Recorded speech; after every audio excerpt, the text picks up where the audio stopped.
I've got a problem. Subscribe, like, comment. I am tired of being denied entrance to places because of illegal requirements. I don't need an official card. I don't need a vest. I do not need a certificate of training. Anyone want to help film? Looks like Mom and I will have to fight the battle alone.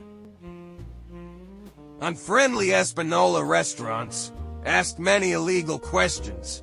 Illegal requirements was not allowed in, was set in the way back away from people. Excellent Espanola restaurants. How service animal is defined. Under the Americans with Disabilities Act data, a service dog is defined as a dog that is individually trained to perform specific work or tasks for an individual with a disability. The task as performed must be directly related to the person's disability, such as guiding a blind person, alerting a deaf person, pulling a wheelchair, or alerting to seizures. Service animals are working animals, not pets. The work or task a dog has been trained to provide must be directly related to the person's disability. Dogs whose sole function is to provide comfort or emotional support do not qualify as service animals under the ADA. Where service animals are allowed, under the ADA, state and local governments, businesses, and non-profit organizations that serve the public generally must allow service animals to accompany people with disabilities in all areas of the facility where the public is allowed to go. For example, in a hospital it usually would be inappropriate to exclude a service animal from areas such as patient rooms, clinics, cafeterias, or examination rooms. However, it may be appropriate to exclude a service animal from operating rooms or burn units where the animal's presence may compromise a sterile environment. Establishments that sell or prepare food must generally allow service animals in public areas even if state or local health codes prohibit animals on the premises. People with disabilities who use service animals cannot be isolated from other patrons, treated less favorably than other patrons, or charged fees that are not charged to other patrons without animals. In addition, if a business requires a deposit or fee to be paid by patrons with pets, it must waive the charge for service animals. i.e., a hotel cannot charge a pet deposit.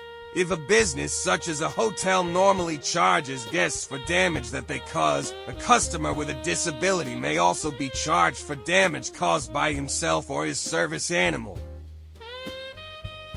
When it is not obvious what service an animal provides, only limited inquiries are allowed. Staff may ask the questions. 1. Is the dog a service animal required because of a disability? 2. What work or task has the dog been trained to perform? Staff cannot ask about the person's disability, require medical documentation, require a special identification card or training documentation for the dog, or ask that the dog demonstrate its ability to perform the work or task. Allergies and fear of dogs are not valid reasons for denying access or refusing service to people using service animals. Both should be accommodated by assigning them, if possible, to different locations within the room or different rooms in the facility. A person with a disability cannot be asked to remove his service animal from the premises unless 1. The dog is out of control and the handler does not take effective action to control it. 2. The dog is not housebroken.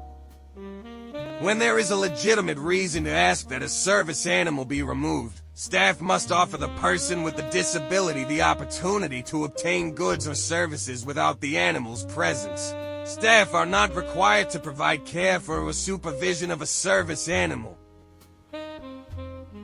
Service animals must be under control. A service animal must be under the control of its handler. Under the ADA, service animals must be harnessed, leashed, or tethered, unless the individual's disability prevents using these devices or these devices interfere with the service animal's safe, effective performance of tasks. In that case, the individual must maintain control of the animal through voice, signal, or other effective controls.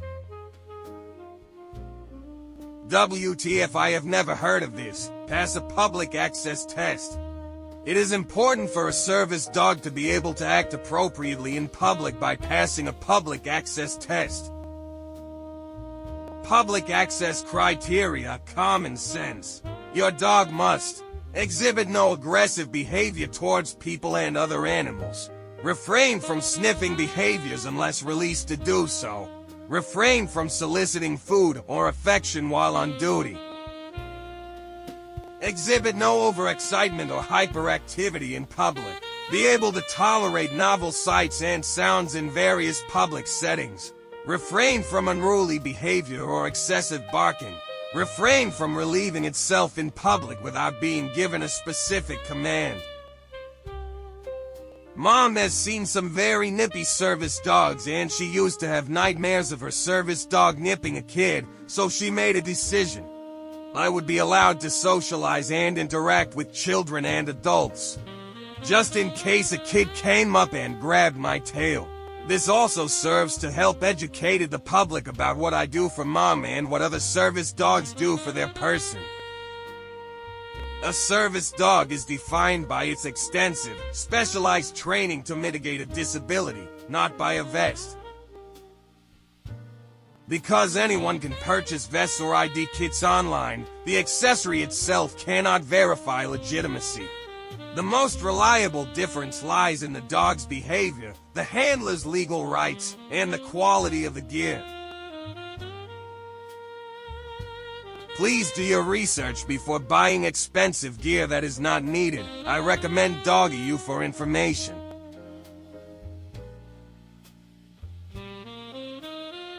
Still need help filming, guys?